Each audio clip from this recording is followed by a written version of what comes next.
E a pergunta que não quer calar é a seguinte: por que pessoas conscientes continuam se sabotando? Pessoas estudam, leem, fazem palestras, elas simplesmente fazem mentorias, são até inteligentes, mas continuam se sabotando. Presas nos mesmos problemas, nos mesmos ciclos, nos mesmos dramas, ano após ano, os planos são os mesmos. Por quê? Porque ela não está chegando onde quer. Para a gente compreender isso, vamos entender mais sobre autossabotagem, mas antes eu vou só me apresentar aqui para vocês. Eu me chamo Lourenço Lima, sou psicólogo clínico e treinador comportamental, autor do livro Os Códigos da Transformação.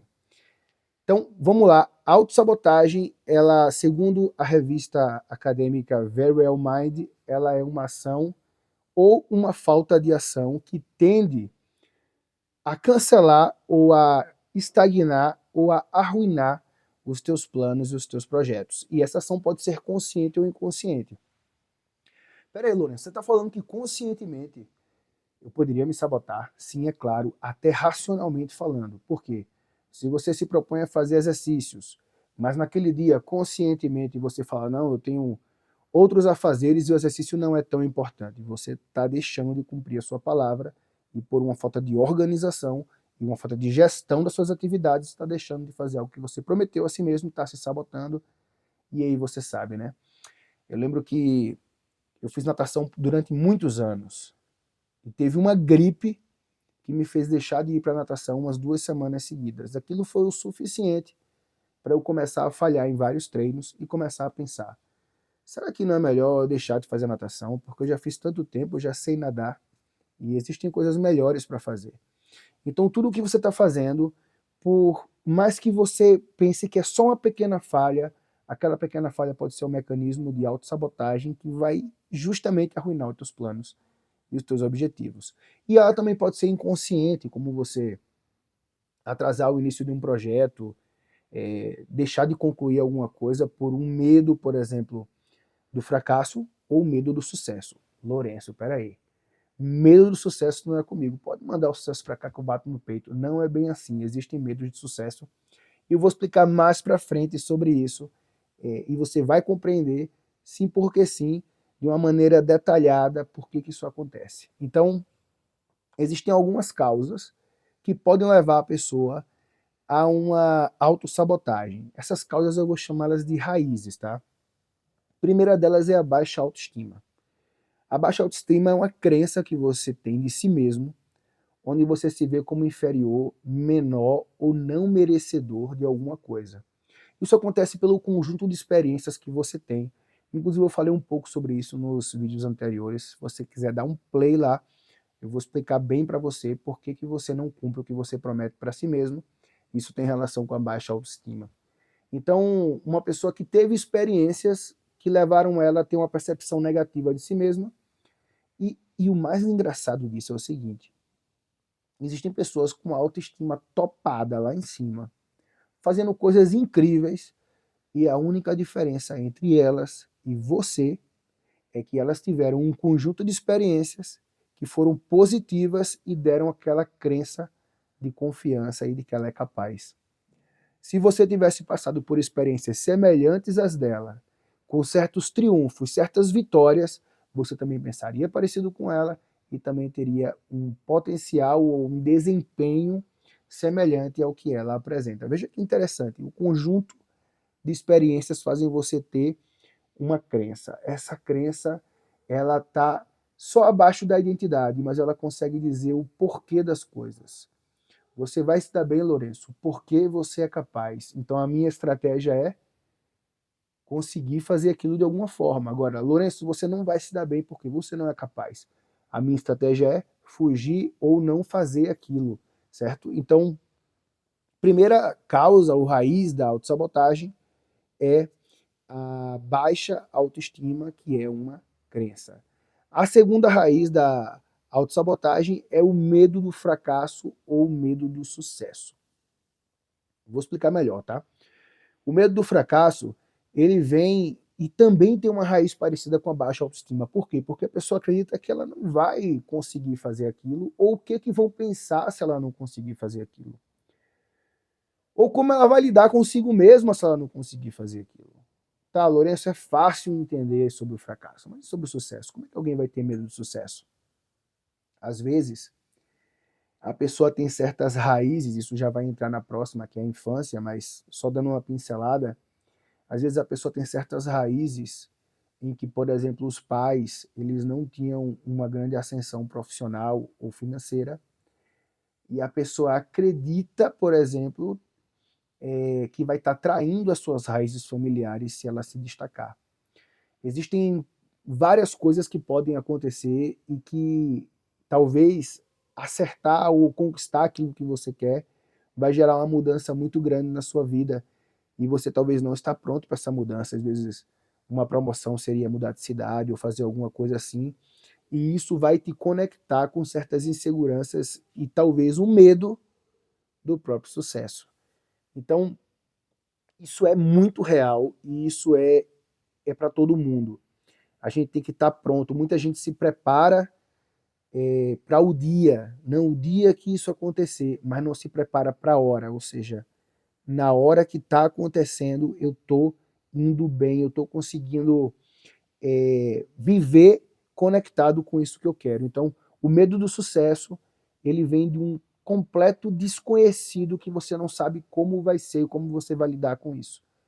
Tem gente que, e aí já entrando na próxima raiz, que é a infância, que aprendeu às vezes que uma pessoa rica é desonesta, que o rico não vai para o céu, que dinheiro não dá em árvore, ou que, por exemplo, você, meu filho, você, minha filha, vai cuidar de mim, você não pode se casar, e a pessoa tem problemas para ter relacionamentos interessantes, ou você não precisa ter dinheiro porque dinheiro não traz felicidade, o que traz é o amor, e a pessoa acaba tendo bloqueios na sua parte de prosperidade, na sua parte financeira. Então, na nossa infância, vão ter traumas, vão ter problemas que têm relação com isso, tá?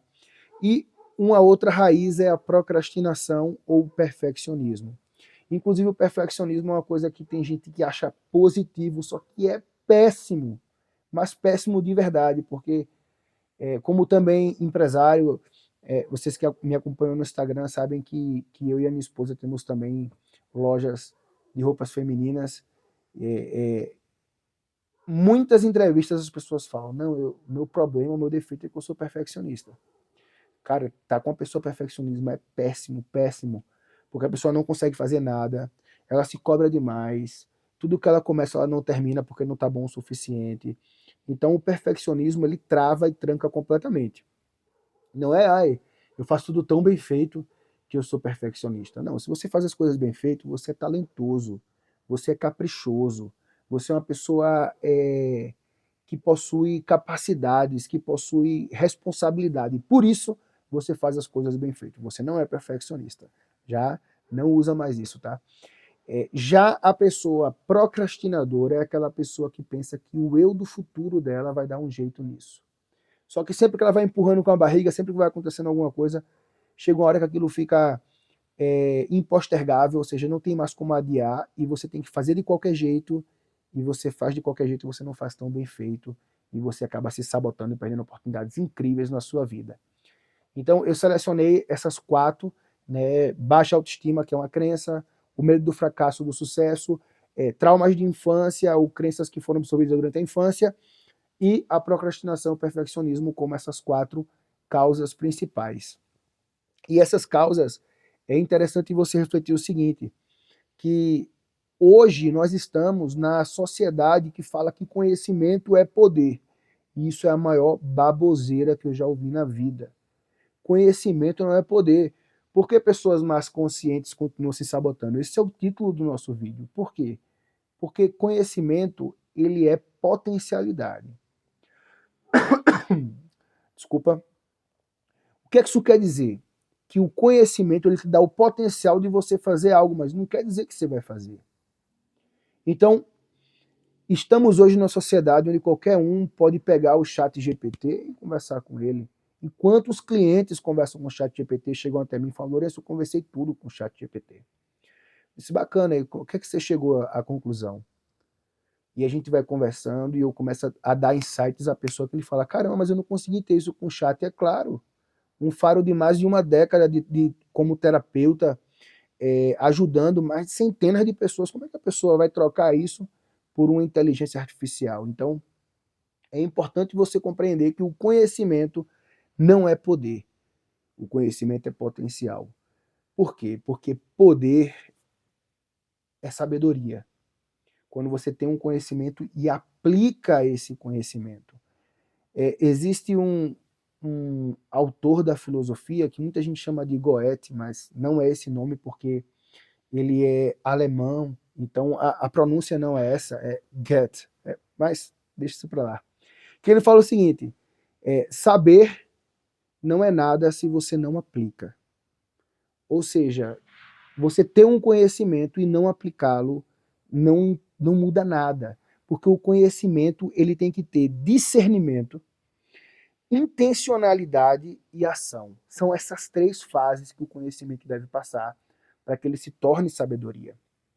Então, o conhecimento ele tem relação com discernimento. O que é discernimento? Discernir é você enxergar o positivo e o negativo de tudo. É você ver os dois lados da moeda. É você olhar todos os lados que aquela situação pode oferecer. Você sair do problema, olhar aquilo de fora, sabe?